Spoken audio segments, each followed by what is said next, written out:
अगर मैं इसको जनरल एग्जांपल से, डे टू डे लाइफ की एग्जांपल से एक्सप्लेन करूं, तो जो प्रोटीन की हायरार्की है बिल्कुल इसी तरीके से कि जिस तरह आप कोई कंस्ट्रक्शन करते हो बिल्डिंग की, तो उसमें जो आपके पास जो ईंटें हैं या ब्लॉक्स हैं, they are actually the amino acids और the amino acids, and the cement is actually the peptide bond. तो आप देखो, आप क्या करते हो कि आप इन अमीनो एसिड, जो अमीनो एसिड्स होते हैं, यू जो कंस्ट्रक्शन जब स्टार्ट होती है तो ब्लॉक्स यानी वन बाय वन अरेंज की जाती हैं in a straight strand like structure or in a straight line, and they are connected through the cement.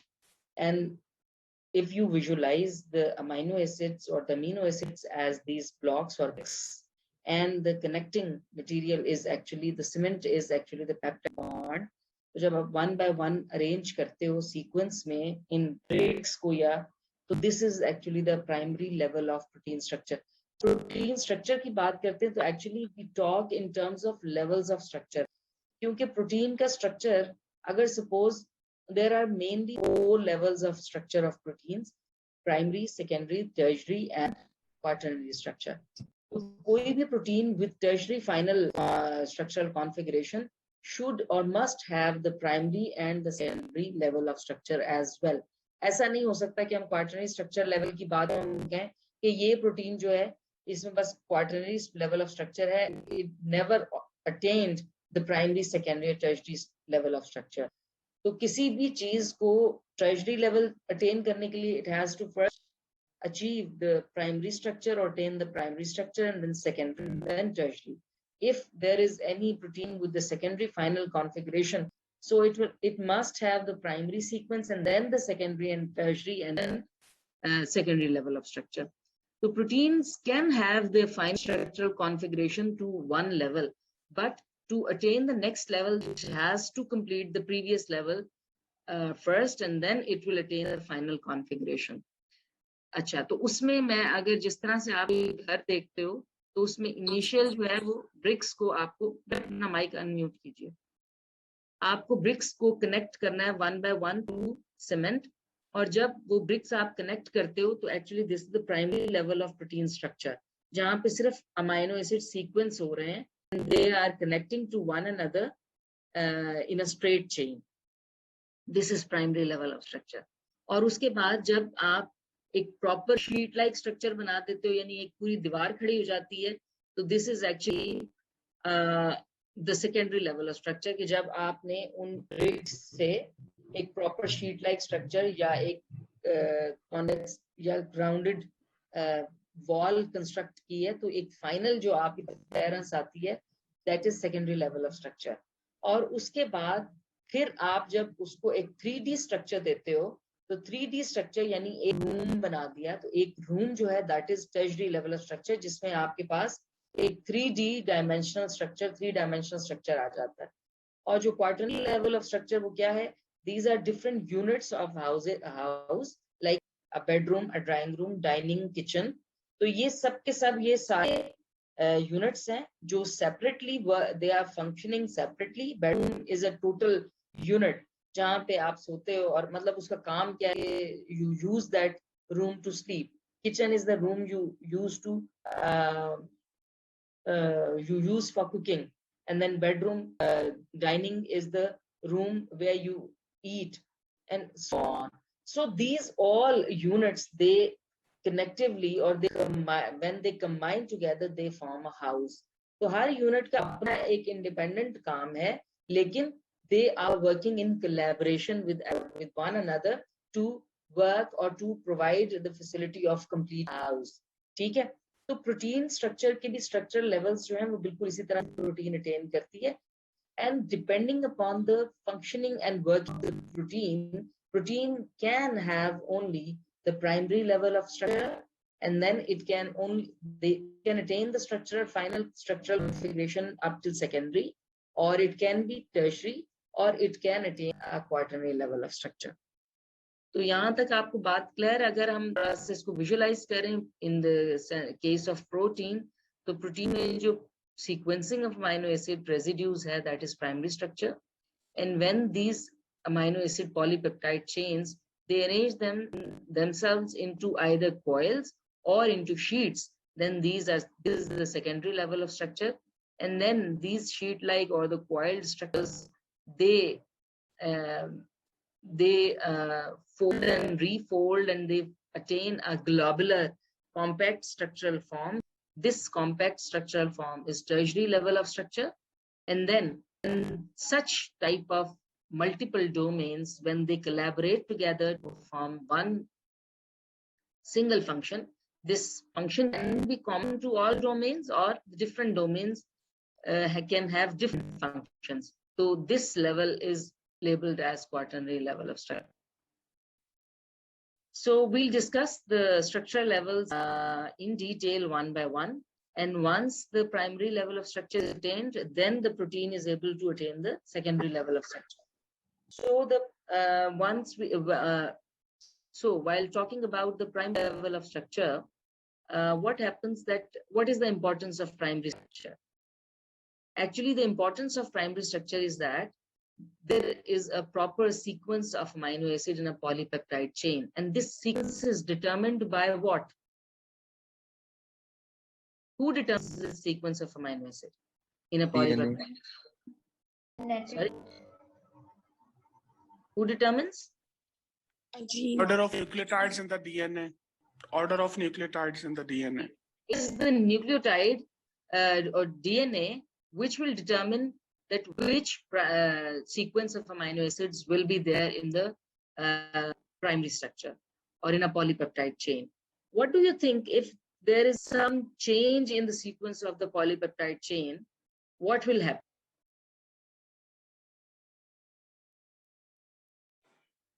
Genetic diseases हो जाएंगी.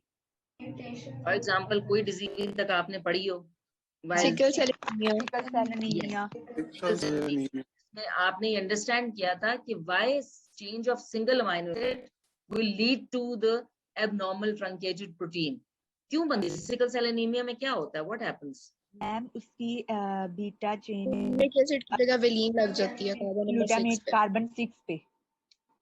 तो इसका ये मतलब हुआ कि ग्लूटामेट की जगह पे वेलिन लगती है. Why change of the single nucleotide, single amino acid leads to this distortion or abnormality? Ma'am glutamate की नेचर और जबकि वेलिन वो नॉन पोलर है. और ग्लूटामेट क्या है? ग्लूटामेट हमारे पास एसिडिक अमाइनो एसिड है. एसिडिक अमाइनो एसिड है. और ये जो एसिडिक अमाइनो एसिड होना या नॉन पोलर अमाइनो एसिड होना, how does it impact or influence the structure or final configuration of the protein or its working? Sorry? Folding of the protein. Final folding of the protein. They help in the final folding, क्योंकि जो R groups होते हैं, they determine how a final configuration will be attained by a specific protein. ठीक है?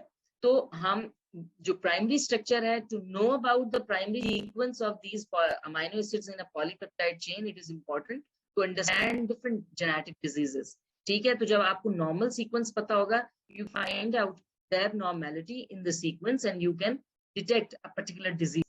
This is how we diagnose. We can diagnose.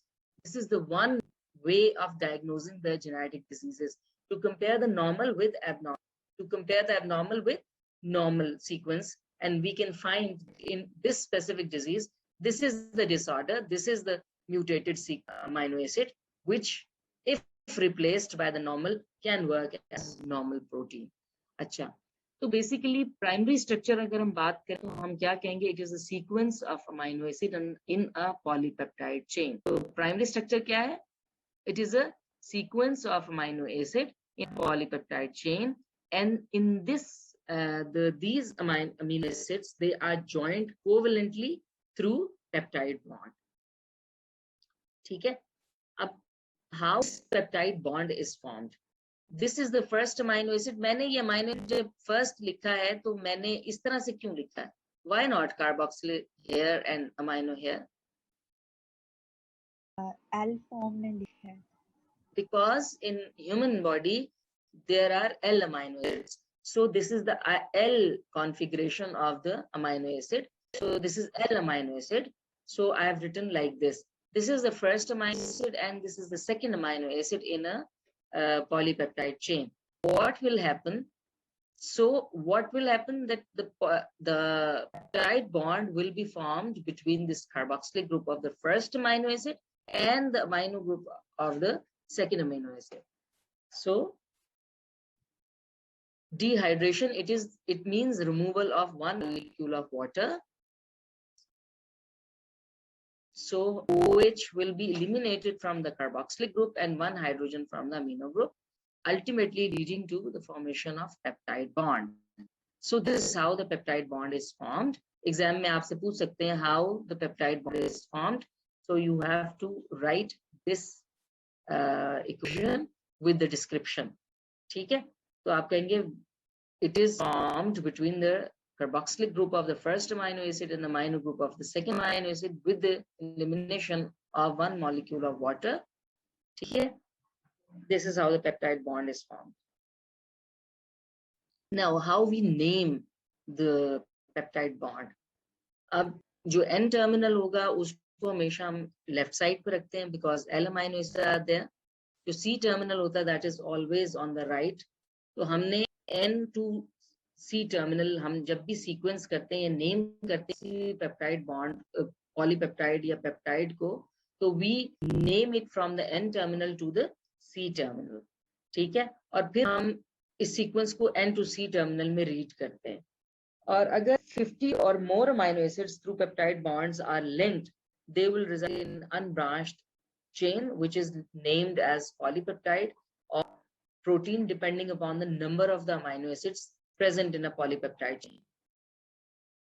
And in one polypeptide chain, what will happen that one amino acid will be labeled as amino acid residue. It is not amino acid residue. So we call it the amino acid residues. Amino acid residue क्यों कहते हैं इसको? Amino acid क्यों नहीं कहते? Why not amino acid residue? This basically during the peptide bond formation, a water molecule is lost. So due to that loss of water, the remaining amino acids would be called as residue. क्योंकि जब यानी वो जो participate कर रहे हैं in the formation of peptide bond, so they are giving off a part of them. They are releasing that to make the peptide bond. So each amino acid in a polypeptide chain has given either its hydroxyl group or hydrogen group. So it is the remaining component is amino acid residue. Good. अच्छा, उसके बाद जो जब आप इसको नाम देते हो ना किसी भी पॉलीपेप्टाइड चेन को या इस पेप्टाइड को, तो आप क्या करते हो कि आप एक तो सी टर्मिनल से एन टर्मिनल से रीड करना शुरू करते हो और सी टर्मिनल तक जाते हो. तो आप फर्स्ट यानी जितने भी उससे पहले सी टर्मिनल वाले से पहले जितने भी अमीनो एसिड्स उस सीक्वेंस में लगे हुए हैं, आप उसके सफिक्सेस को चेंज करते हो टू आइल. फॉर एग्जांपल वेलिन है तो वेलाइल, एलानीन है तो एलाइल, एलानाइल. उसके बाद अगर ग्लाइसिन है तो ग्लाइसाइल. तो आप उसके सफिक्सेस को आइल में चेंज करते हो. फॉर एग्जांपल अगर वेलिन, ग्लाइसिन और ल्यूसीन इज अ पॉलीपेप्टाइड और it is a peptide tripeptide, तो इसको कैसे रीड करेंगे फिर हम? Except for the C terminal. C terminal वाले को हम पूरा वैसे का वैसे रीड कर लेते हैं. तो अगर ट्राइपेप्टाइड आपने रीड करना है इसको, तो आप कैसे लिखोगे इसको? How will you read it? इनके सफिक्सेस को आइल में चेंज करना है आपने. Velayl glycyl leucine. Yes, shabash. So velayl glycyl leucine. This is how we name the amino acid residues in a polypeptide chain. अच्छा, अगर characteristics of the peptide bond की बात करते हैं, एग्जाम में बेटे आपको आ सकता है कि how a peptide bond is formed, give its characteristics. तो ये सवाल इस तरह से आता है. तो आपको इसके formation of the peptide bond, उसका फॉर्मूला, और आपने वो you should learn how to write the peptide bond formation with the elimination of one molecule of water plus the characteristics of the peptide bond के ये जो peptide bond बनता है इसमें क्या प्रॉपर्टीज हैं इसके पास. एक तो याद रखिएगा it is a covalent bond. ठीक है, this peptide bond is a covalent bond. दूसरी जो इंपॉर्टेंट चीज है, it is a partial double bond. ये एमसीक्यू में भी पूछ सकते हैं आपसे। पार्शियल डबल बॉन्ड से क्या मतलब है? पार्शियल डबल बॉन्ड से मतलब ये है कि अगर ये this is a peptide bond जिसमें ये वाला है, तो इसमें मोस्टली क्या होता है कि ये वाला जो कार्बन है it share its outer electrons sometimes with the oxygen and sometimes amino, मतलब उसका जो डिस्टेंस है that is shorter than the single bond and longer than the double bond. ठीक है, तो वो ये डबल बॉन्ड कभी इसके दरमियान बनता है और कभी इसके दरमियान में बनता है। That is why we name that it is a partial double bond depending upon the sharing of the electrons of the outer shell. ठीक है, और दूसरा ये है कि ये जो बॉन्ड बनता है it is although it is polar because it is capable of forming hydrogen bonds with the next amino acids in the polypeptide chain once it is arranged in a helical or a beta pleated sheets। लेकिन इसलिए हम इसको polar तो कहते हैं, लेकिन it is a rigid bond because it does not allow any movement or rotation around it। It is very rigid, it is coplanar। दोनों जो है मतलब जो इसके components हैं they are present in the same plane and they will resist rotation, any type of rotation। It is very rigid bond but it is polar। It means it is capable of forming hydrogen bonds। और एक चीज याद रखिए, it is always present in the cis configuration, trans configuration। trans configuration तो क्या मतलब है कि जब ये इसके जो R ग्रुप्स हैं या इसके हाइड्रोजन या कार्बोक्सिलिक ग्रुप्स हैं, जब भी ये आप इनको देखोगे तो इनके अरेंजमेंट्स हमेशा ऑपोजिट साइड्स पे होगा, so that the adjacent amino acid R groups are not interfering with each other।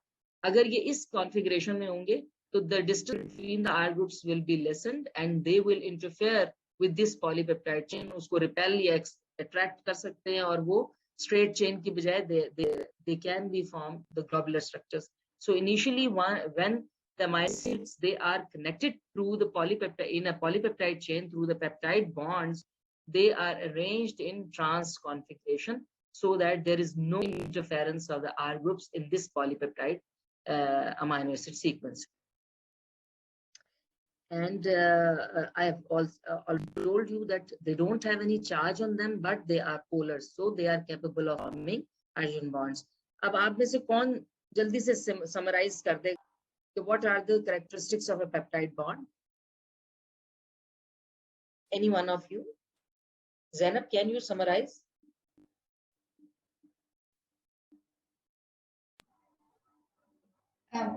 Miss Me? जी आप।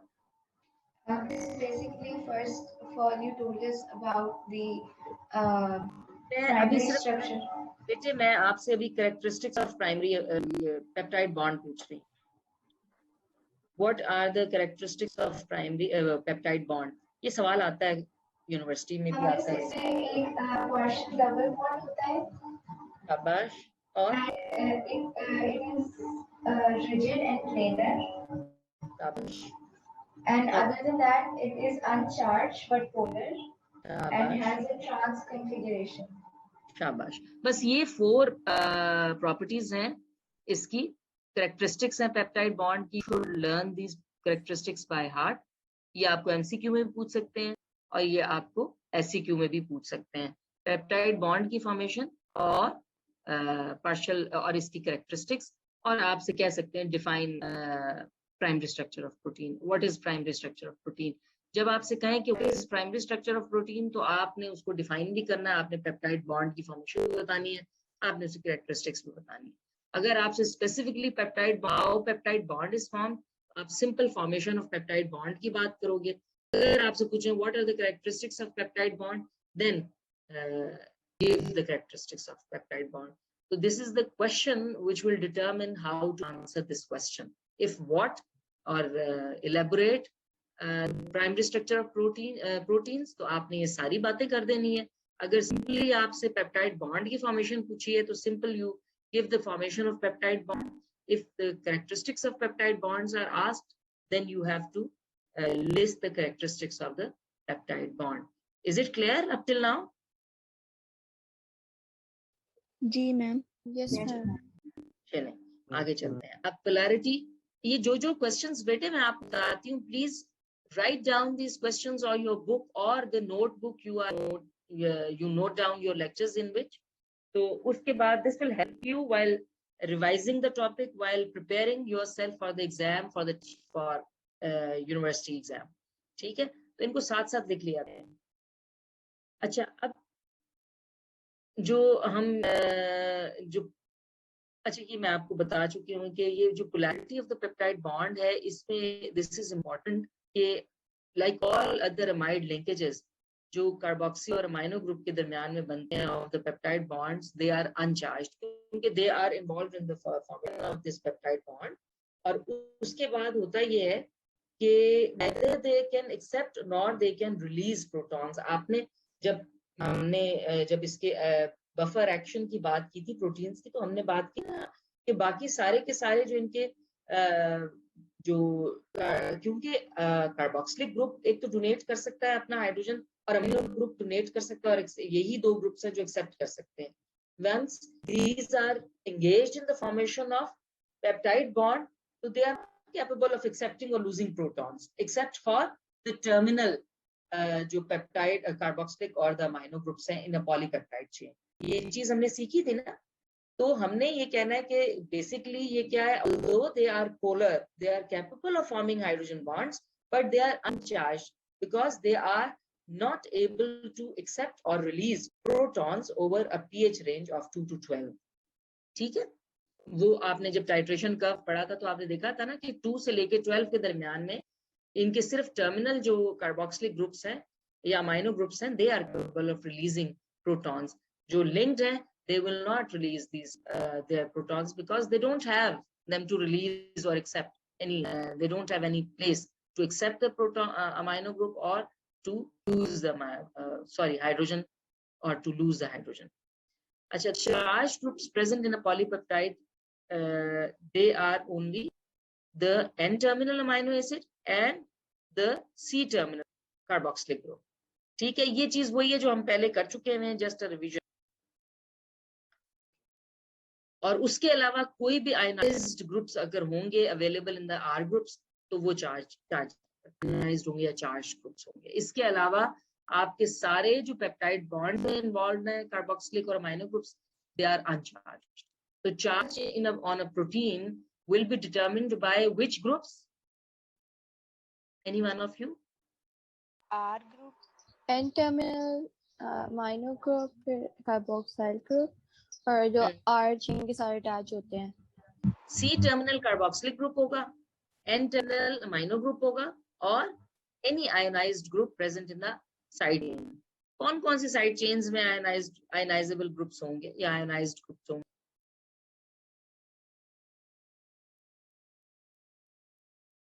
कोई अमीनो एसिड्स बता दो जल्दी जल्दी. ग्लूटामिक एसिड, और ग्लूटामिक एसिड और एस्पार्टिक एसिड, शाबाश, और हिस्टिडीन, लाइसिन, शाबाश, और histidine, lysine, anyone? Haika, you unmute your mic. हाइका, आप अनम्यूट कीजिए, मुझे बताएं और कौन से अमीनो एसिड्स और कौन से अमीनो एसिड्स इन्होंने एसिडिक और बेसिक अमीनो एसिड्स के नाम लिए, और कौन से हो सकते हैं आर ग्रुप्स में which are responsible for the charge or which can be ionized at specific environmental pH.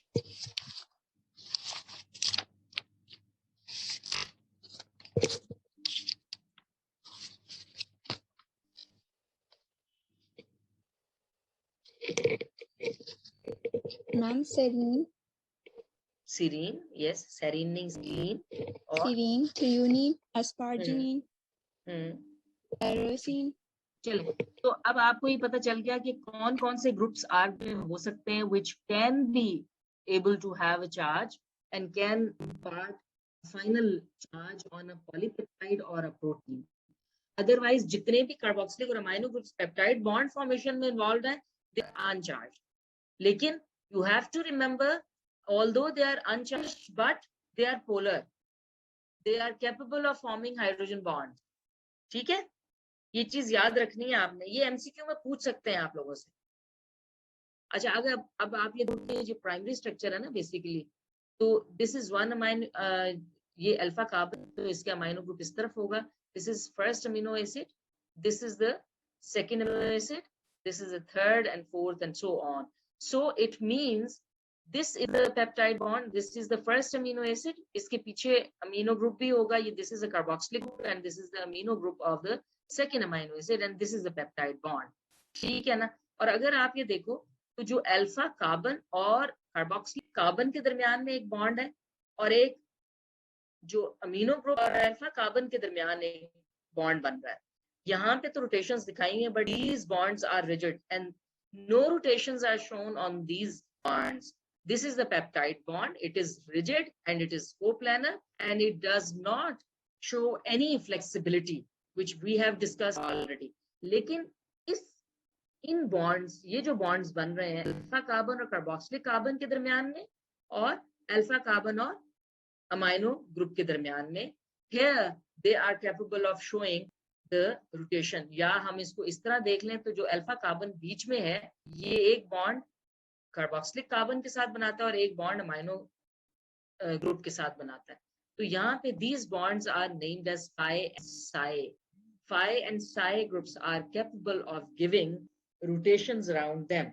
तो आप थोड़ा सा इसको विजुलाइज कर लो. इस जगह पे तो ये बिल्कुल रिजिड है, लेकिन यहाँ पे और यहाँ पे it can be rotated, and because of these rotations around these bonds, these proteins are capable of attaining their globular and 3D structure. ठीक है. तो यहाँ पे they can rotate, लेकिन पेप्टाइड बॉन्ड्स पे they are not able to rotate. तो primary structure जो है बेसिकली, इसको जरा पढ़ो, इसको कौन, ये वाला जो अमाइनो एसिड, ये पेप्टाइड बॉन्ड है, दिस इज अ टेट्रापेप्टाइड, और इसको आप में से कौन पढ़ेगा?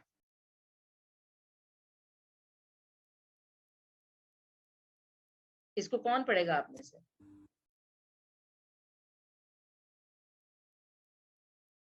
मोहम्मद, आप क्लास में हैं? Are you in the class? Mohammad,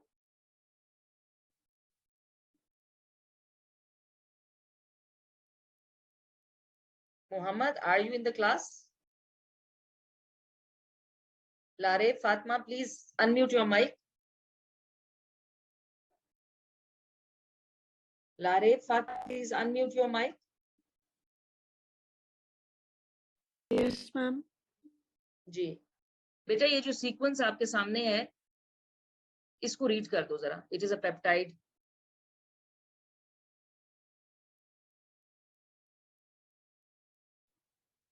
ma'am alanine है. हेलो. हाँ, मैं सुन रही हूँ.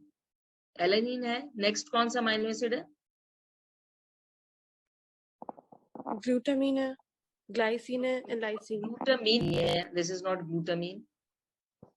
ये देखो यहाँ पे अमाइनो ग्रुप है, आर ग्रुप नहीं. कार्बोक्सिलिक है ना. It is a G. Glutamate. Yes. और फिर क्या है? ग्लाइसिन. ग्लाइसिन. और फिर क्या? लाइसिन. लाइसिन. तो इसको पढ़ो जरा, इस पेप्टाइड को जब आप पढ़ोगे तो कैसे पढ़ोगे? अभी हमने सीक्वेंस उसकी नेमिंग की है ना पेप्टाइड बॉन्ड की. पॉलीपेप्टाइड चेन को कैसे, इसको कैसे करोगे? आपने चारों अमाइनो एसिड्स बता दिए हैं मुझे, alanine, glutamate, glycine and lysine. Yes. पढ़ो इसको. अब कैसे पढ़ोगे?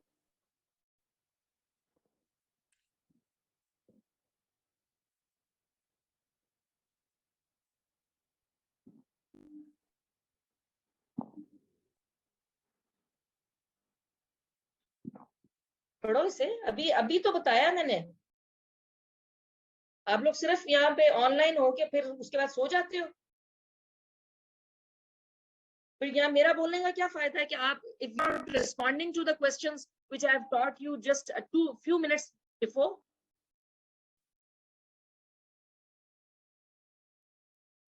इस तरह से नहीं काम चलेगा कि आप लोग वो वाला कि ऑनलाइन होके उसके बाद आप दूसरे सब्जेक्ट पढ़ने बैठते हो या सो जाओ. हेलो मैम, सॉरी मेरा इंटरनेट चला गया था. Can you hear me? Yes, I can hear you. Name it. Hello. जी बेटे, I can hear you. Name this Ma'am. polypeptide. Allyl glucosyl lysine. Glumacyl. Sorry, gluti. ये Allyl मेरी बात सुनो, ये किसने लिख के दिया तुम्हें? किसी ने नहीं ma'am. I'm guessing.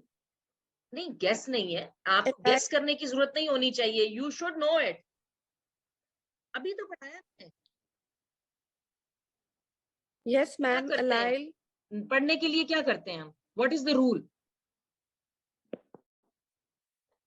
It is nothing in ma'am here. सबसे पहले जी क्या रूल है इसको पढ़ने का? बताओ मुझे. मैम मैं बता मैम दूं? हम फर्स्ट कौन मैं का नाम बताओ पहले. मोहम्मद इब्राहिम जावेद. चलो बताओ बेटा. मैम उसके बेसिकली जो सा सफिक्स होता है उसके अंदर LYL लगा देते हैं. ठीक है, आई लगाते हैं, YL लगाते हैं. Sorry YL. हाँ, फिर बस इसको फिर हम पढ़ेंगे अलाइल ग्लूटामाइल ग्लाइसाइल लाइसिन. बस. तो इसमें क्या मुश्किल है? और किस तरफ से किस तरफ पढ़ेंगे इसको? मैम वो जो सा N टर्मिनल से C terminal. अच्छा, एन टर्मिनल किसको कहते हैं? जहाँ वो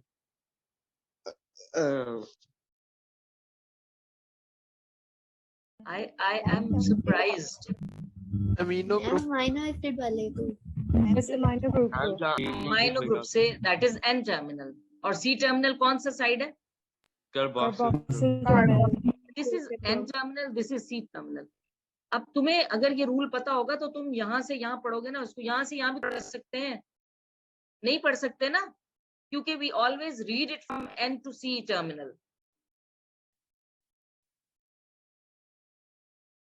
तो अलर्ट होके बैठिए. जितने 134 स्टूडेंट्स यहाँ पे हैं, you should be alert. और जो 16 नहीं है उनको ये बता दो कि तुम लोगों की खैर नहीं है. क्लास अगर नहीं लेनी है, आप लोग बताएं हमने नहीं पढ़ना, मैं I will not take your classes. मैं बाकी स्टाफ से कह देती हूँ आपकी क्लास में. लेकिन इस तरह से नॉन सीरियस बिहेवियर के साथ I don't want to take your classes. If you are not with me, I am sorry.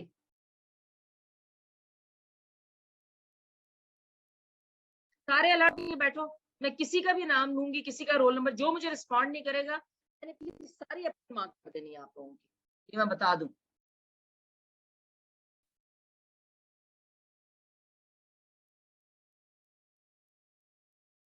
तो अभी तक primary, we are done with the primary structure. Primary structure को can you visualize the primary structure now?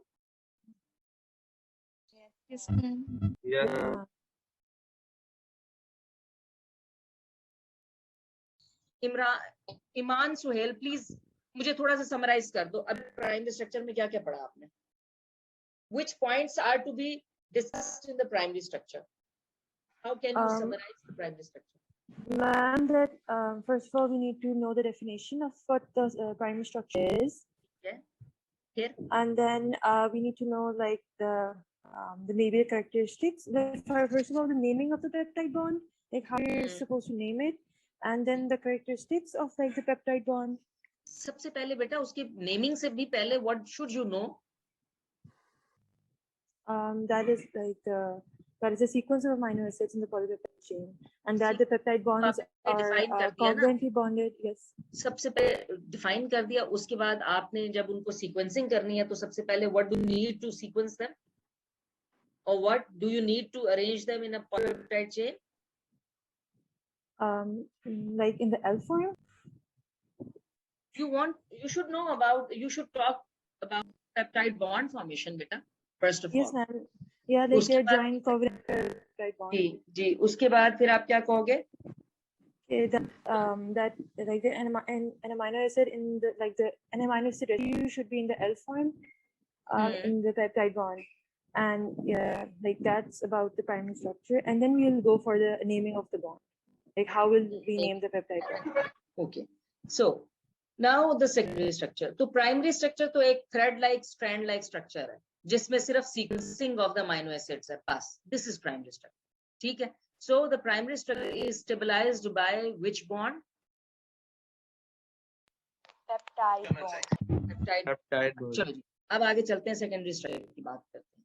So the secondary structure is the when the polypeptide backbone does not assume a random three, मतलब ऐसा नहीं है कि ये random 3 dimensional structure attain कर लेती है।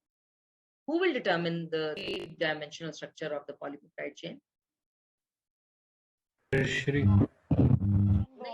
Ma'am, the hydrogen bond interactions between different amino acid groups. नहीं, तो बेसिकली किसी भी पॉलीपेप्टाइड चेन का कैसा फाइनल कॉन्फ़िगरेशन होनी है और 3D स्ट्रक्चर कैसा होना है, तो what will determine that? Who will determine that? R groups. R groups, किन के R groups? अमीनो एसिड्स के ना, जो कि उसी पॉलीपेप्टाइड चेन के अंदर है। So the primary structure of a polypeptide chain will determine how the secondary structure will be formed and how it will attain the configuration, ठीक है। तो generally irregular arrangements of amino acids that are located near each other in the linear sequence are found. क्या होता है कि जैसे ही polypeptide chain बनती है तो most of the time एक regular arrangement बन जाती है पॉलीपेप्टाइड चेन की due to the adjacent amino acids, or the amino acids which are near to each other, they are arranged in a proper sequence. This structure is labeled as the secondary structure of the polypeptide chain. और polypeptide chain में basically क्या हो सकता है कि जो secondary structures हैं, they can be helices, they can be sheet like structures, they can be bands and they can be turns. तो जो हेलिकल स्ट्रक्चर यानी कॉइल लाइक स्ट्रक्चर बन जाए या शीट लाइक स्ट्रक्चर बन जाए या उनके बैंड्स और टर्न्स जो होते हैं, इन सारे स्ट्रक्चर्स को वी कैटेगराइज और we classify as secondary level of structure, ठीक है। तो उसमें बेसिकली ये जो अल्फा हेलिसेस हैं, दीज आर कॉइल्ड स्ट्रक्चर्स, ठीक है। They are very much like a spring.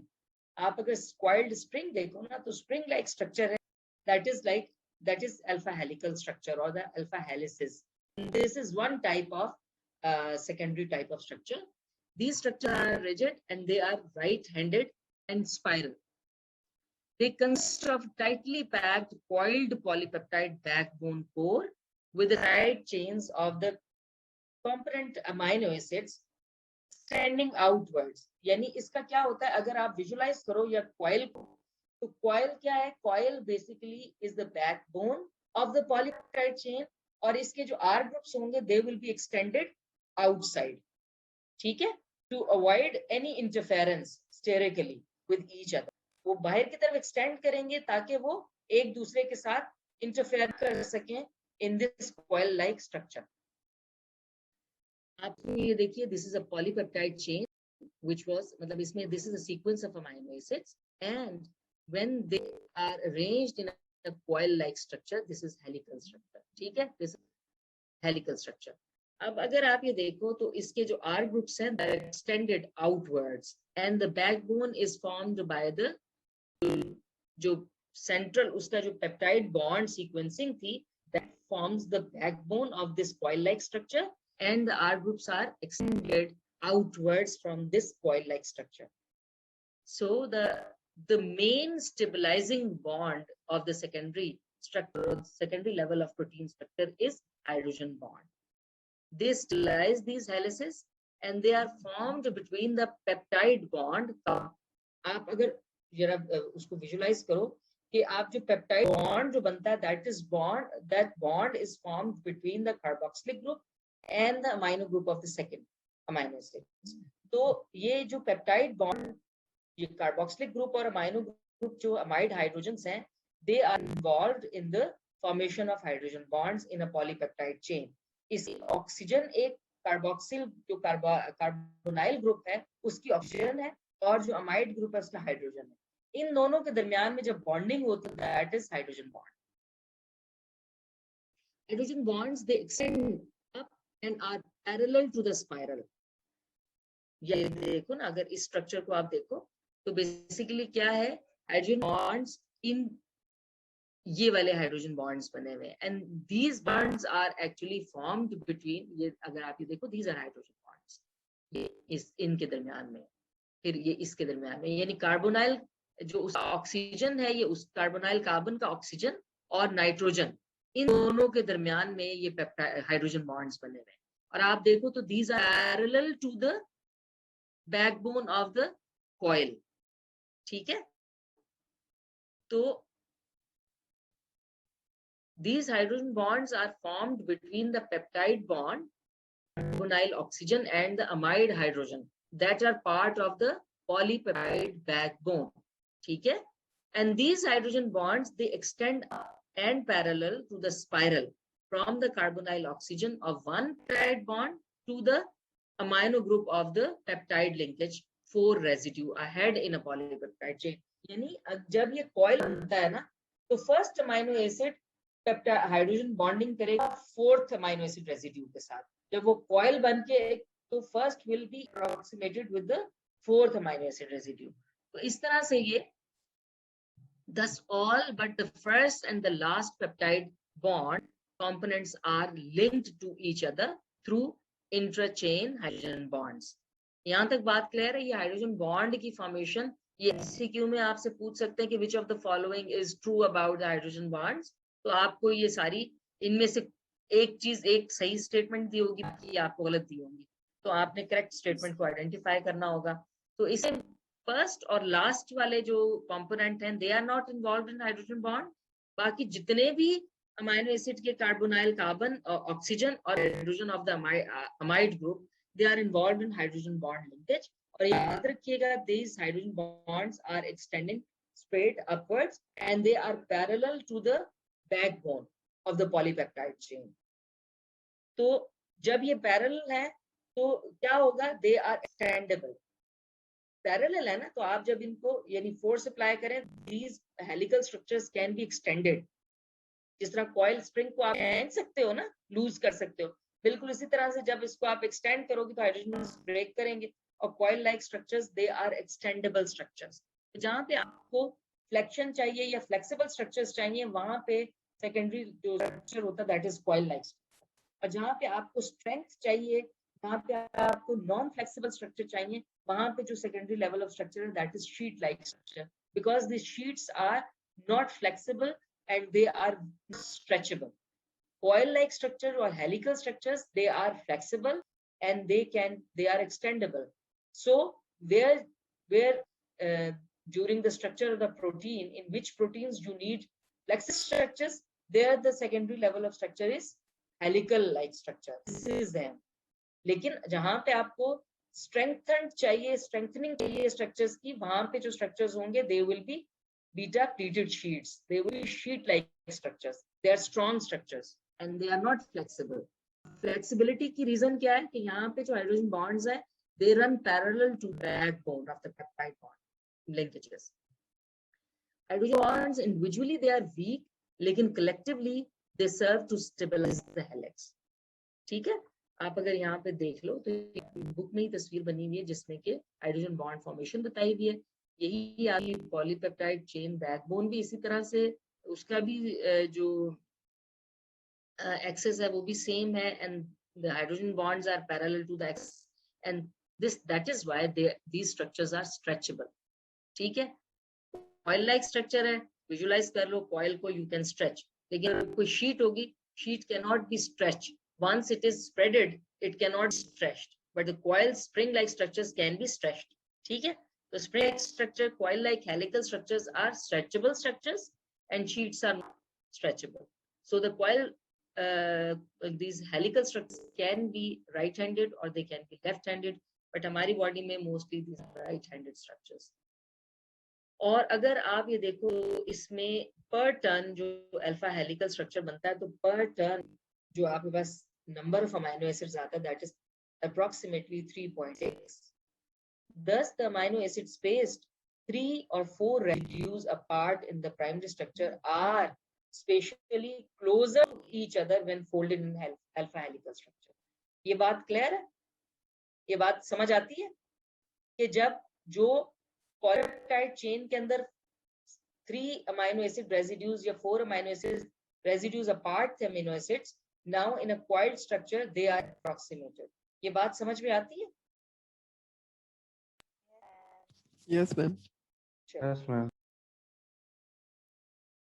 अब जो अल्फा हेलिकल स्ट्रक्चर को जो आर ग्रुप्स या अमीनो एसिड्स डिस्टरप्ट करते हैं, अभी तक जो आपकी नॉलेज है उसके मुताबिक कौन सा अमीनो एसिड होता है जो हेलिकल स्ट्रक्चर को डिस्टरप्ट करता है?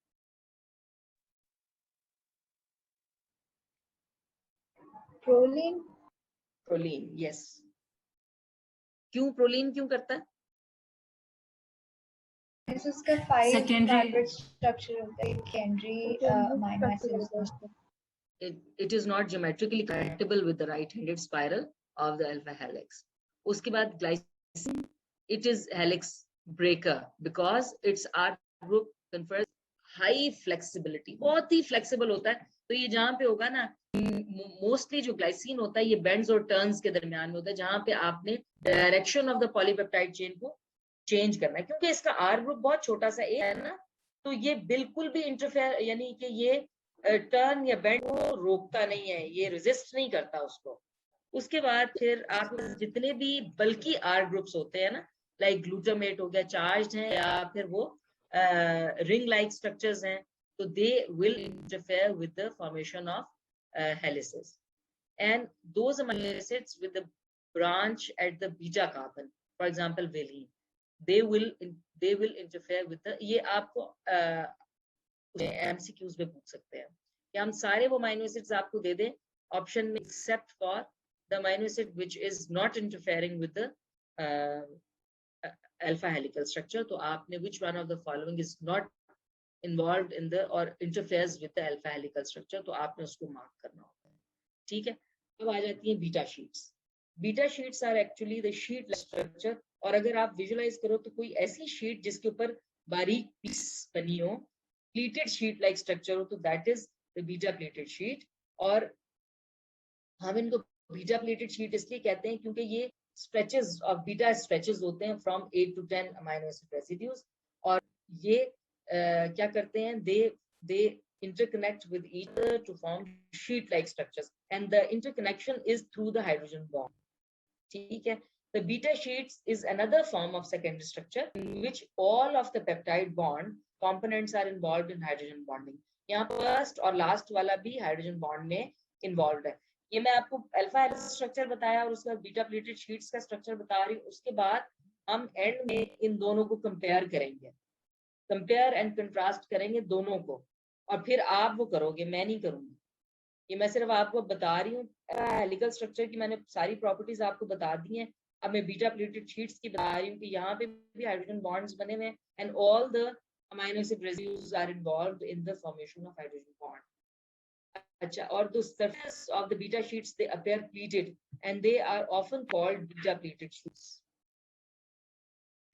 The beta sheet is formed by 2 or more peptide bond chains or beta strands aligned laterally and stabilized by hydrogen bonds. तो ये भी stabilize कौन करते हैं? हाइड्रोजन बॉन्ड्स ही करते हैं। तो ये याद रखिएगा कि जो secondary level of structure that is stabilized by hydrogen bond, तो वो या अपने stability stabilizing forces को देखना है कि secondary level is stabilized by hydrogen bond। आपसे क्वेश्चन भी किया जा सकता है कि which forces stabilize the structure, which bonds stabilize the structure, tertiary का भी, quaternary, secondary और primary। तो आपको ये पता होना चाहिए कि which forces are capable of stabilizing these structures। उसके बाद the carboxyl and the amino groups of the amino acids that either are far apart in a single polypeptide chain, यानी intrachain bonds अगर बन रहे हैं, या in 2 different polypeptide chain, तो उसको हम कहेंगे interchain bonds, they will be approximated। ठीक है, which were far apart, now they will be approximated। अच्छा, अब अगर जो adjacent beta strands are arranged either anti-parallel to each other or they are parallel to each other। Anti-parallel का ये मतलब हुआ कि N termini और C termini will alternate with each other, और अगर parallel है तो हमेशा N termini will be on one side and C termini will be on the other side। यानी जब ये stretches में अपने आप को arrange करें ना, तो हमने कहा है कि beta strands are actually stretches of 8-10 amino acid residues, और ये आइदर पैरेलल हैं, यानी उनके अरेंजमेंट ऐसी है कि अमाइनो टर्मिना उनके एक तरफ आ जाएंगे, they are arranged in such a way, they form hydrogen bonds in such a way that amino terminals are on one side, carboxy terminals are on the other side. और anti-parallel हम कब कहेंगे? जब amino acid और carboxy terminal they will alternate with one another. On each beta strand, the R groups of the adjacent amino acid extend in the opposite direction, above and below the plane of the beta sheet. वहां पे भी they were extended outside. Helical structure में helices बनाते हैं and the R groups are extended outside away from the central axis. यहाँ पे they are arranged in a trans configuration on opposite directions of the plane beta sheet. ठीक है. जब beta sheet are not flat and have a right handed curve when viewed along the polypeptide backbone, flat नहीं होते ये, they are like this. अगर आप यहाँ पे देख तो बेसिकली ये these stretches are arranged in sheet like manner and they are connected together or stabilized together the hydrogen bonds, और hydrogen bonds दोबारा उसी तरीके से बनेंगे कार्बोक्सी और amide group of the peptide bond, उन्हीं के दरमियान में बनते हैं और इनमें कोई भी फ्री नहीं है. वहां पे तो जो टर्मिनल थे they were not making the hydrogen bonds, यहाँ पे सबके सब hydrogen bonds बना रहे हैं और they are pairing like pleat like structures and these are stretched. अब यहाँ पे अगर आप देखो तो hydrogen bonds they are perpendicular to the line of axis. ये जो polyp backbone है that is perpendicular to the hydrogen bond. तो यहाँ पे hydrogen bond is not stretchable. These sheets are not stretchable. These are flexible structures. These are rigid structures. ठीक है. तो these sheet like structures are rigid because why? Because the peptide bond, these backbone and the hydrogen bonds are perpendicular to the backbone of the polypeptide chain. ठीक है. ये parallel वाली आ गई जिसमें के जो अमाइनो टर्मिनल्स एक तरफ और कार्बोक्सी टर्मिनल एक तरफ, और एंटी पैरेलल में क्या है? Both carboxy and amino terminals they will be alternating each other. तो आप ये देख लीजिए कि कार्बोक्सी और हमेशा जब भी हम बीटा प्लेट शीट्स को शो करते हैं तो we show with the broad arrows. ठीक है. And these are sheet-like structures where the hydrogen bonds are perpendicular to the polypeptide backbone. ठीक है. अच्छा, अब आप जरा कंपेयर कर दो हेलिकल स्ट्रक्चर और बीटा प्लेट शीट्स को. मैं नाम लूंगी, that student will summarize the difference.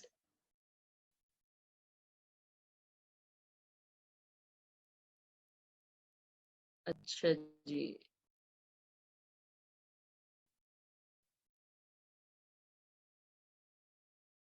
Syed Mohammad Abdullah. Syed Mohammad Abdullah unmute कीजिए माइक.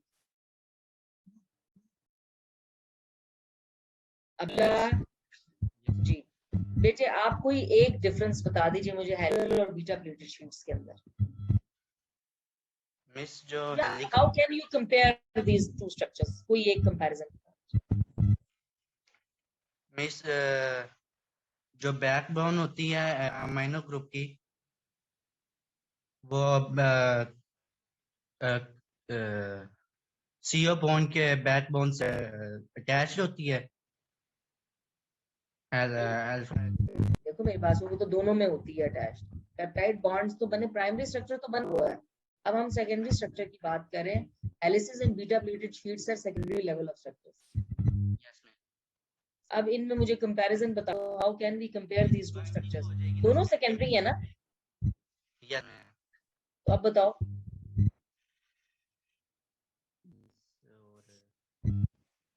मिस यही है, मुझे तो मेरे ज़हन में यही भी आ रहा है. क्या आ रहा है? क्या आपके ज़हन में? मिस ये अमाइनो की बैकबोन जो अमाइनो ग्रुप की है वो कार्बन हाइड्रोजन इसमें अमाइनो ग्रुप की बैकबोन है. जो मैम अमाइनो ग्रुप की बैकबोन है और कार्बन और ऑक्सीजन ग्रुप की बैकबोन है, वो आपस में लोकेटेड है हाइड्रोजन बॉन्ड. अल्फा हेलिक्स में। हेलिक्स में वो किस तरह से हैं? The hydrogen bonds and the backbone axis is either parallel or perpendicular. Yes ma'am. क्या हेलिक्स में क्या है और उसमें क्या है? बीटा शीट में क्या है? ज़हन में अभी नहीं आ रहा मैम। अभी तो पढ़ा है, अभी ज़हन में नहीं आ रहा तो फिर कब आएगा ज़हन में? कंफ्यूज हो गया थोड़ा सा। कंफ्यूज हो गए हो? ये कौन सी कंफ्यूज होने वाली बात है? चलो जी, Badar Afzal please unmute your mic. आप म्यूट कर दीजिए बेटे। अब्दुल्ला आप म्यूट कर दीजिए। बदर अनम्यूट कीजिए अपना mic. Yes, ma'am.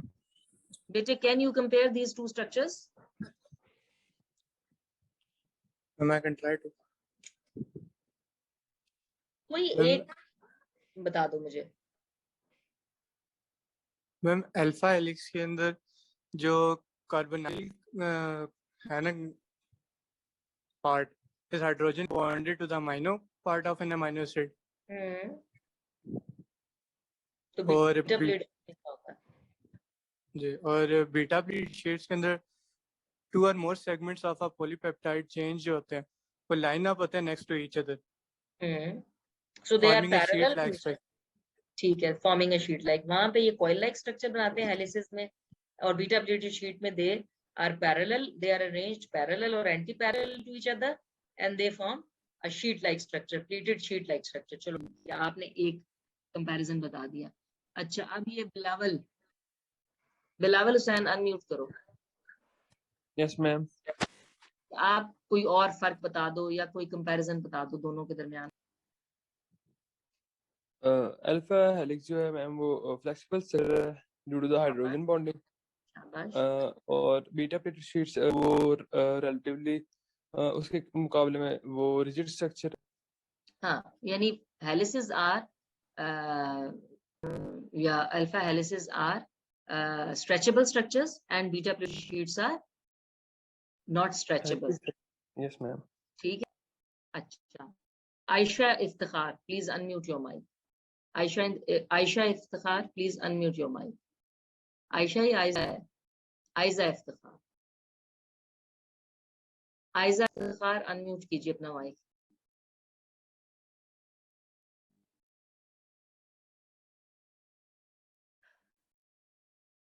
Aiza class में नहीं है? अच्छा चलें, आयजा आपकी एब्सेंट लग जाएगी पूरे पिछले, ये जब से स्टार्ट हुई है पूरी पिछली एब्सेंट है। इसको बता दीजिएगा। Danish Babar please unmute your mic. Yes ma'am. बेटे आप कोई और बता सकते हैं? आयजा की अगर कोई फ्रेंड है यहाँ ग्रुप में तो उसको मैसेज करे कि अपने वो नेक्स्ट के लिए म्यूट करे अपना माइक। जी बेटे। बेसिकली बेटा शीट्स जो हैं are almost fully extended and the ये तो बता हाइड्रोजन दिया ना, ये तो बता दिया। Cannot stretch. hydrogen bonds between the strands are perpendicular शाबाश। to the Perpendicular to what? polypeptide backbone. Perpendicular to what? Polypeptide backbone. ठीक है, शाबाश। And और in the case of this? helices में basically the hydrogen bonds are parallel to the backbone. शाबाश, good. और चलो ठीक है, आप अनम्यूट कर दो, अनम्यूट कर दो बेटा। अफशा हनीफ, और क्या बता सकती हैं आप इसमें? Can you add anything else? Afshal Hanif. हाँ जी मैम। जी, can you add anything else?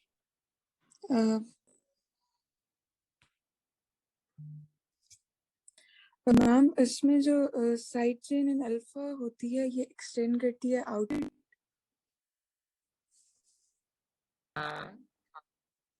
और जो बीटा में होती है उसमें नहीं करती। ठीक है, तो अब आप लोग बीटा स्ट्रैंड और हेलिसिस को कंपेयर और कंट्रास्ट कर सकते हो ना आपस में? Yes ma'am. चलें, So beta sheets, the beta strands are almost fully extended and the hydrogen bonds between the strands are perpendicular to the polypeptide backbone. These structures are not stretchable. These are not flexible structures. In contrast, in helices, the polypeptide is coiled and the hydrogen bonds are parallel to the backbone. The structure is stretchable. ठीक है? अब आ जाते हैं beta bend and beta turns, यानी जहां पे भी इस पॉलीपेप्टाइड चेन ने मुड़ना है, क्योंकि यही पॉलीपेप्टाइड चेन पिलर स्ट्रक्चर भी अटेन यही करेगी ना, if it has a final configuration of 3D structure, 3 level of structure, तो उसके लिए it has to take bends, it has to have it has to take turns, it has to take bends or attain bends. तो beta bends और beta turns reverse अगर opposite direction में उसको मोड़ती है, और वैसे हैं तो बीटा टर्न्स जो कि उसको डायरेक्ट उसी डायरेक्शन में जिसमें वो पॉलीपेप्टाइड चेन है उसी डायरेक्शन में अगर उसको मोड़ना है तो दैट इज बीटा टर्न, अगर उसको ऑपोजिट डायरेक्शन में मोड़ना है दैट इज रिवर्स टर्न। ठीक है, अच्छा, और these beta bends they help protein to form compact structures. Usually they are found on the surface of the protein molecule and often include charged residues. क्योंकि charged residues होंगे तभी वो इसमें या तो अट्रैक्ट करेंगे एक दूसरे को, अट्रैक्ट करेंगे तो वो कॉम्पैक्ट बनेगा, और अगर वो ऑपोजिट चार्जेस हैं they will repel each other, तो they will help to form the देखो ना, या तो आप सेम चीज है एक अपनी तरफ अट्रैक्ट करते हो तो टर्न या बेंड बनता है, ठीक है, मुड़ के आपकी तरफ आएगा, और अगर आपको दूर फेंकते हो तो भी रिवर्स टर्न लेके उसने दूसरी तरफ जाना है तो बेंड टर्न होगा। तो जनरली जो इसमें अमाइनो एसिड रेजिड्यूज होते हैं ना, which are responsible for the formation of beta turns and bends, they are charged residues. ठीक है, और चार्ज्ड रेजिड्यूज कैसे हेल्प करेंगे? Either they will same charges will attract each other, repel each other, and opposite charges will attract each other. तो generally या इसमें 4 residues होते हैं जिनमें से एक जो होगा that will always be proline. ठीक है, और प्रोलीन का आपको पता है कि प्रोलीन जो होता है that will always introduce bend turn in the polypeptide chain wherever it is present because of its secondary amino group. Glycine is the amino acid। जी मैम, ये प्रोलीन हमेशा ही मतलब इसमें होगा इन 4 रेजिड्यूज में से? हाँ, one of which may be, most of the time it will be there, most of the time it will be there. Glycine, the amino acid with smallest R group, is also one of the frequently found amino acid in the bands, क्योंकि इस ये आराम से ना उस turn band में compact हो जाता है ना, इसका R ग्रुप कोई इस तरह से है नहीं कि जो इंटरफेयर करे या किसी को रिपेल करे या अट्रैक्ट करे या कुछ भी करे, तो जहां भी बेंड टर्न आए ग्लाइसिन आराम से उसमें एडजस्ट होगा। It is very flexible. Excuse me ma'am, जी मैम वी स्टडीड अर्लियर कि जो प्रोलीन है वो हेलिसेस के स्ट्रक्चर को डिस्ट्रॉय करता है, मतलब हेलिकल स्ट्रक्चर में इंटरफेयर करता है with the formation of helical structure. तो मैम उसकी वो अगर जो है फॉर एग्जांपल इसमें आपने कहा है कि वो तो टर्न्स की फॉर्मेशन में फैसिलिटेट करता है, तो फिर तो मैम से वो नहीं करना चाहिए, वो डिस्ट्रॉय नहीं करना चाहिए जहाँ पे। हाँ ठीक है, वो आप ठीक सोच रहे हो, लेकिन एक्चुअली होता ये है कि वो जहाँ पे भी आ रहा है ना तो वो पॉलीपेप्टाइड में बेंड इंट्रोड्यूस कर देता है। हेलिकल स्ट्रक्चर के लिए आपके जो पॉलीपेप्टाइड चेन है ना वो स्ट्रेट है, लेकिन उसमें वो हेलिकल हाइड्रोजन बॉन्ड की फॉर्मेशन की वजह से वो अप्रोक्सीमेट किया फर्स्ट विद द फोर्थ और उन्हें हाइड्रोजन बॉन्ड्स बना, तो वो bonds are making actually this arrangement. लेकिन यहाँ पे क्या होगा, ये जहां भी होगा ये उसमें टर्न या बेंड इंट्रोड्यूस करके उसके डायरेक्शन चेंज करेगा, यू शेप में कर देगा उसको टोटली, तो वो हेलिकल स्ट्रक्चर को कभी भी फैसिलिटेट नहीं करेगा। अच्छा, उसके बाद फिर stabilised by the hydrogen bond between first and the last residue in the band। ठीक है, तो बेंड्स जो होते हैं या टर्न्स जहां पे भी आप बेंड दिया है ना, मोड़ा है उसकी डायरेक्शन को पॉलीपेप्टाइड चेन की, तो वहां पे जो फर्स्ट और फोर्थ अमाइनो एसिड रेजिड्यू होता है उसके दरमियान में हाइड्रोजन बॉन्ड्स बनता है, ताकि ये बेंड जो है यहाँ पे हाइड्रोजन बॉन्ड की वजह से वो एक स्टिच लगाता है उसको, so it is stabilised in this position. ठीक है, ये देखिए इस तरह से बैंड्स एंड टर्न्स बनते हैं कि आपने ये देखो, ये हेलिकल हेलिसिस लाइक स्ट्रक्चर नहीं है, these are compact bands and turns, जहाँ पे 4 अमाइनो एसिड रेसिड्यूज हैं जो कि उसकी डायरेक्शन को चेंज करने के लिए यूज हो रहा है, और यहाँ पे फर्स्ट और फोर्थ के दरमियान में हाइड्रोजन बॉन्ड बन गया, so that this bend and turn is stabilised here. ठीक है, अच्छा, अब जो फोर्सेस हैं which are involved in the secondary structure to stabilize the force secondary level of structure, mainly it is hydrogen bond, or due to the approximation of these groups there are van der Waals forces or interactions which will stabilize secondary structure. ठीक है, तो secondary level of structure is stabilized by hydrogen bonds and van der Waals forces या interactions which are otherwise not there, but when these amino acid residues are approximated due to helical formation, these van der Waals forces are there or interactions are there to stabilize this structure. तो ये distance increase या decrease करने से ये आती और चली जाती हैं ये forces, interactions. ठीक है, the orientation of the R group of amino acid residue in both the alpha helix and the beta sheets can result in the formation of polar and non-polar sides in these secondary structures, thereby making them amphipathic. ये बात समझ में आ रही है? इस बात की कोई does it make any sense to ma'am you? दोबारा बता दें। नहीं, मैं नहीं बता रही, सामने लिखा हुआ है, इसको पढ़ो और मुझे बताओ does it make any sense to you?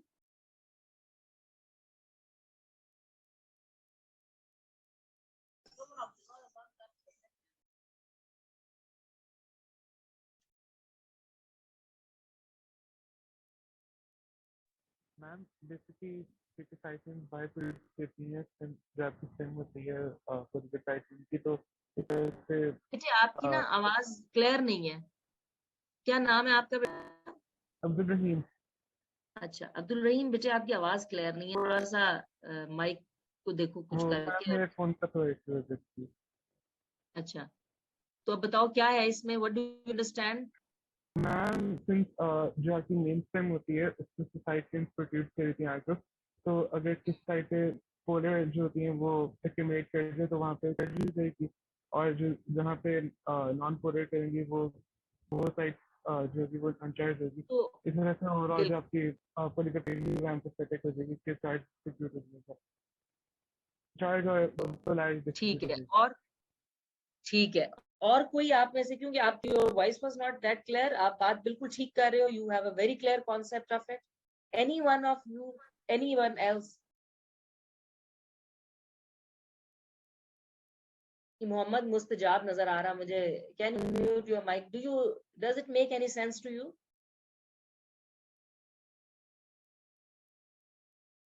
Mohammad Mustajab. अस्सलाम वालेकुम मैम। वालेकुम अस्सलाम। Does this make any sense to you, ये जो लिखा हुआ है? Yes ma'am. Can you explain? Ma'am वो रीडिंग करनी है इसकी? क्या करनी है? वो रीड करना है इसे? नहीं, रीड नहीं करना, आप ये पढ़ने के बाद ये कहते हैं जी नॉन पोलर और नॉन पोलर साइड चेन्स जो हैं ये they make them amphipathic molecules. Does it make any sense? Can you explain this fact to us?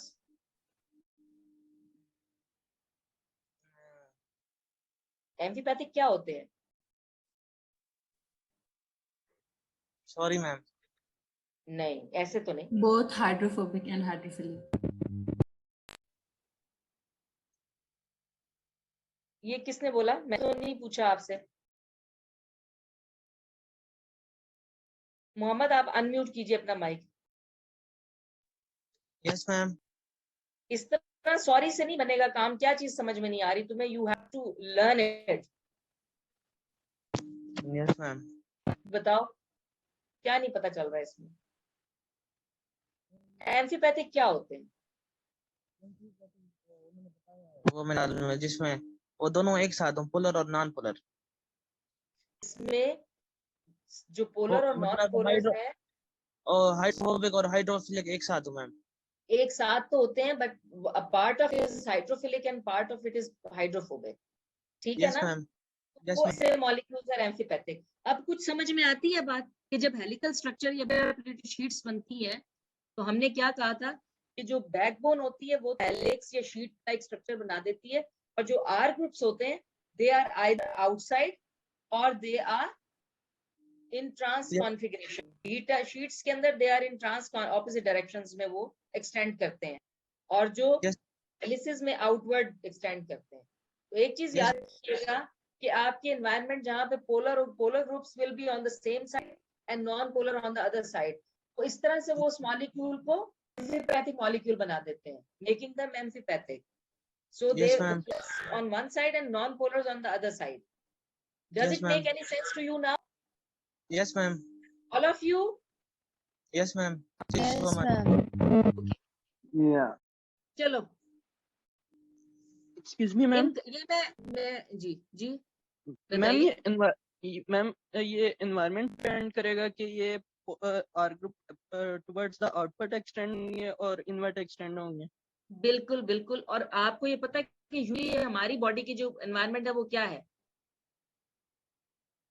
Ma'am extra cellular fluid है हमारी बॉडी का, इंटरनल है। मेरा बच्चा वो है क्या, पोलर है नॉन पोलर है? मैम आपकी बॉडी में कितने पोलर परसेंट होगा वाटर है? मैम। पोलर है। जी मैम पोलर। हाँ, आपकी बॉडी के environment generally that is polar unless until कोई मेम्ब्रेन्स या इस तरह के स्ट्रक्चर्स या कोई प्रोटीन जिसने एम्फीपैथिक मॉलिक्यूल एक्ट करना है, जिससे अरेंजमेंट जैसे एल्ब्यूमिन है ना, वो फैट सॉल्युबल मॉलिक्यूल्स को कैरी करता है, ट्रांसपोर्ट करता है from place to another in the circulation. तो उसके मॉलिक्यूल्स की अरेंजमेंट इस तरीके से है, it is amphipathic molecule, polar side interact करती है with your fluid polar environment, और जो नॉन पोलर साइड होती है that binds to the fat like molecules so that they can transport them in the polar environment. ठीक है? Okay ma'am, thank you. आगे चलते हैं। ये एक ब्रेन टीजर है, जिससे पूछूंगी वो जवाब देगा। In comparing the alpha helix to beta sheets which statement is correct only for beta sheets? यानी बीटा शीट के लिए सिर्फ वो स्टेटमेंट करेक्ट है, बाकी दोनों के लिए करेक्ट हो सकता है। अच्छा, अब इसमें पहली स्टेटमेंट है extensive hydrogen bonds between the carbonyl oxygen and amide hydrogen of the peptide bond are formed. तो वलीद बताओ ये सही है या गलत है? यानी इस स्टेम के लिए ये स्टेटमेंट करेक्ट है या नहीं correct?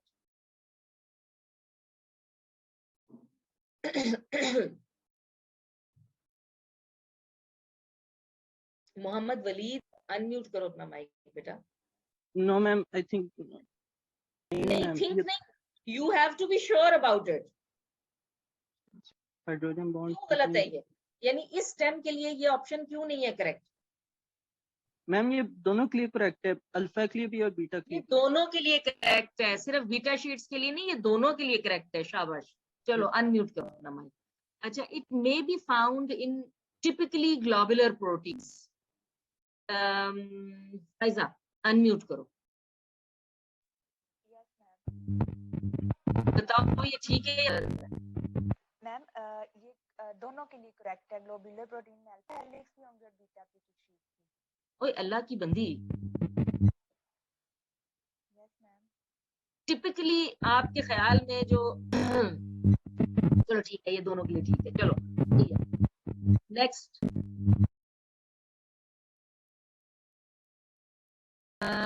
It is stabilized by interchain hydrogen bonds.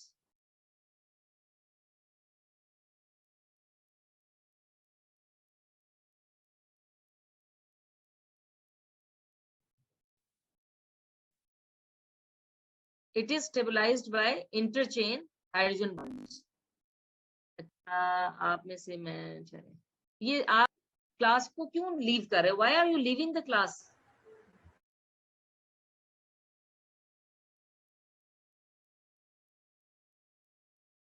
ये क्लास क्यों लीव कर रहे हैं स्टूडेंट्स? Why? मैंने मैम वो बेसिकली लीव नहीं होती, वो इंटरनेट कनेक्शन से रिकनेक्ट होता है, तो अभी दोबारा से ज्वाइन भी लिखा आ जाएगा। अच्छा अच्छा, चलो ये बताओ, मैं इसमें से देखती हूँ। एसन अनम्यूट करो ना mic, Ahsan Ali. Yes ma'am. बताओ ये जो सी ऑप्शन है, is it the correct option? Yes ma'am सही है। कैसे? हाइड्रोजन बॉन्ड से स्टेबिलिटी होती है मैम बीटा शीट की। नहीं, it is stabilised by interchain hydrogen bonds. Interchain भी पढ़ा है हमने, इंटरचेन भी पढ़ा है। नहीं तो ये अल्फा हेलिक्स में हाइड्रोजन बॉन्ड्स नहीं स्टेबलाइज करते, उसमें भी हाइड्रोजन बॉन्ड है। तो फिर ये कैसे दोनों करेक्ट हो? ये दोनों के लिए, दोनों के लिए है? तो स्टेबिलिटी। फिर तो सारी ऑप्शंस ही दोनों के लिए हैं, तो फिर इसका क्या है?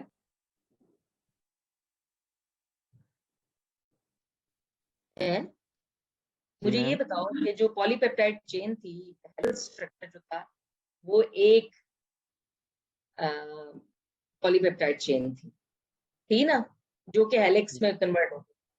जो इंटरप्लेटेड शीट्स होती है उसमें more than one polypeptide chains हो सकती है। आपने वहां पे जो इंट्रा चेन मतलब होता है सेम चेन के अंदर जो हाइड्रोजन बॉन्ड्स बनते हैं, और इंटर का मतलब होता है टू डिफरेंट सेगमेंट्स हैं जिनके दरमियान में बन रही है चेन हाइड्रोजन बॉन्ड्स। तो बीटा प्लेटेड शीट्स के अंदर सिर्फ इंटरचेन हाइड्रोजन बॉन्ड्स होते हैं, वरना जो हेलिकल स्ट्रक्चर उसमें इंट्राचेन हो, इंटरचेन नहीं होती, क्योंकि वहां पे more than one polypeptide chains नहीं होती। जी मैम। बाकी जो सेकेंडरी स्ट्रक्चर की एग्जांपल तो दोनों ही हैं, और इसी तरह से ये जो है क्या नाम है इसका, ये सुपर सेकेंडरी स्ट्रक्चर्स जो हैं वो अभी हमने उसमें सुपर सेकेंडरी स्ट्रक्चर्स में भी दोनों हेलिकल स्ट्रक्चर्स और बीटा प्लेटेड शीट्स दोनों होते हैं। कि कॉम्बिनेशन ऑफ डिफरेंट स्ट्रक्चर्स होता है, इसीलिए हम उसको सुपर सेकेंडरी स्ट्रक्चर कहते हैं। Basically C is the correct option for this stem. ठीक है? Yes ma'am. चलें अब हम नेक्स्ट जो है 11:15 बजे फिर दोबारा से ज्वाइन करते हैं अगले क्लास के लिए। तो you have a 15 minutes break, 11:15 पे we'll join again. Ma'am new link आएगा या इसी से ज्वाइन करना है? मैं आपको इसी से ही मेरे ख्याल में आप ज्वाइन कर लेना। मैम टाइम बहुत क्या कह रहे हो? हाँ मैम ये जो सी इस टाइम का सी पार्ट आपने ये आंसर बताया ना, इसका रीजन दोबारा से आप बता देंगे काइंडली? बेटे इंटरचेन का मतलब होता है दो डिफरेंट चेन्स के दरमियान में, और इंट्रा चेन होता है सेम चेन के अंदर कोई लिंक बनना। तो हेलिकल स्ट्रक्चर जो है एक सेम पॉलीपेप्टाइड चेन है जिसमें कॉइल बनाती है, तो वो इंटरचेन हाइड्रोजन बॉन्ड्स बनाती है।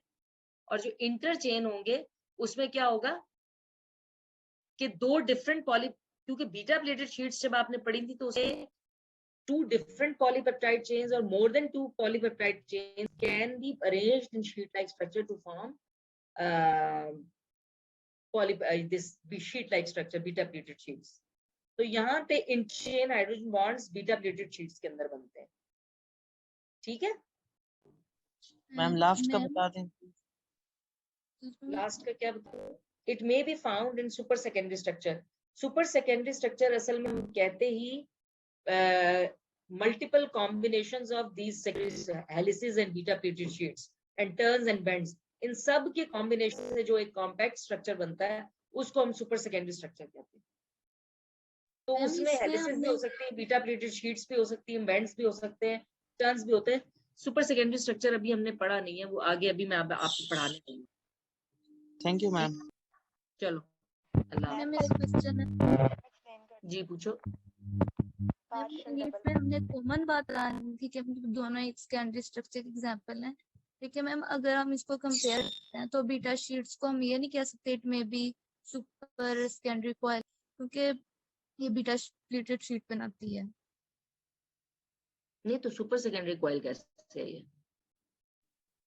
ये क्या कहते हैं इंटरचेन और इंट्राचेन दोनों हाइड्रोजन बॉन्ड। वो ठीक है, लेकिन सुपर सेकेंडरी स्ट्रक्चर्स जो होते हैं वो ऐसे स्ट्रक्चर्स होते हैं which are combination of helices, sheets and bends and turns. उनको हम सुपर सेकेंडरी स्ट्रक्चर्स कहते हैं।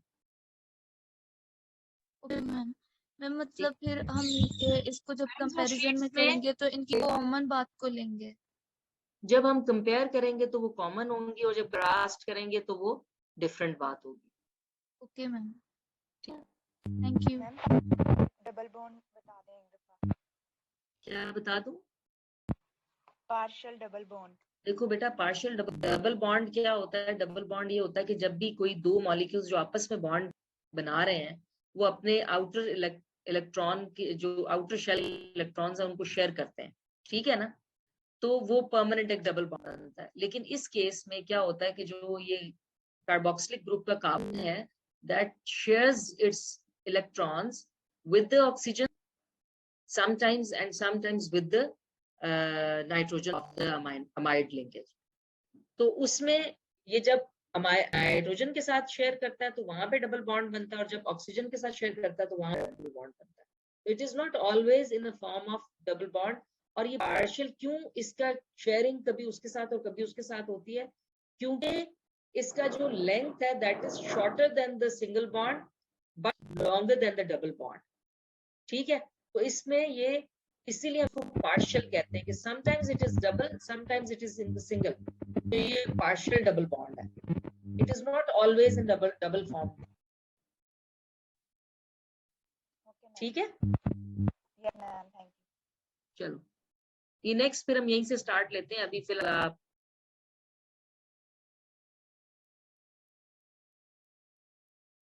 11:15 पे we'll join for the lecture again.